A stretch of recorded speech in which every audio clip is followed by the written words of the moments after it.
Well, it is Pet Adoption Tuesday, and this week we're joined by an adoptable animal who's traveled a long way to get here, and she's so sweet, and she's a little shy too, but for good reason. So tell us a little bit about her this morning, coming all the way from Honduras. So we're joined by Teresa and Joe this morning. You guys, who do we have here? So this is Jamie, this is Joe's foster, and we've had Joe in the rescue now for 6 months. And as you can see, she's a little bit shy. We've been working on that. Yeah. We don't know all of her background when she was in Honduras, but she's definitely in a much better place right now. So Jamie, can you tell us a little bit about what type of family she'd do well in? Joe would do well in a calmer family. She obviously likes to be on the couch and be a little bit of a couch potato, but she is 3, so she still does get some of the zoomies. Okay. So a nice fenced yard would be really helpful for her.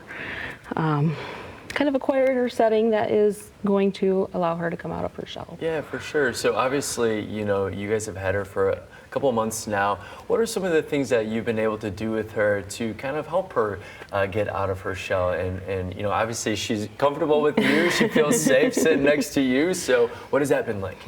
We've just been taking her on small walks, a little bit at a time, taking her kind of to some other stores and stuff to get her used to other people and other things. But she's doing great. She's come a long ways. Yeah, definitely.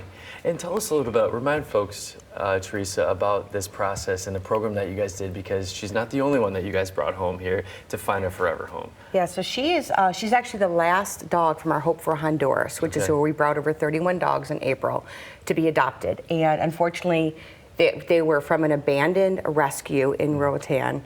And so we partnered with Rescue the Rescue down there and agreed to bring back 31 dogs. Wow. So we've had to do a little bit of work on her just because she was so scared. Yeah. But now she's ready to find her forever family. And if people are interested in applying to adopt her and schedule a meet and greet, they go on to Michelle's Rescue with 1 L, and they can fill out a form.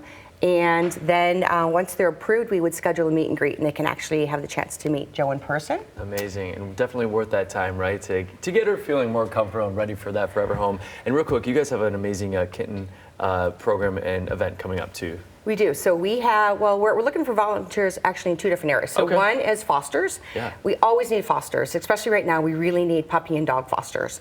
And we provide everything that they need as far as the food, the medical care, the support. All they need to do is just provide a really warm, friendly home until we find their forever home for them. For sure. We also have kittens and cats at the PetSmart on 28th Street. And we are looking for volunteers to help play with our kitties and provide care for them. And if they're interested in volunteering, they can go into michellesrescue.com and apply to be a volunteer to help us with the kitties at PetSmart. Awesome. Not a tough ask, because I know there's a lot of kitten lovers out there that are like, I will gladly volunteer to help out. But we, of course, hope Joe finds a forever home. Such a sweetie. And, of course, Jamie, thanks so much for coming in as well and helping introduce us to her. Teresa, always a pleasure. Great. Thank you. Of course. All right. Let's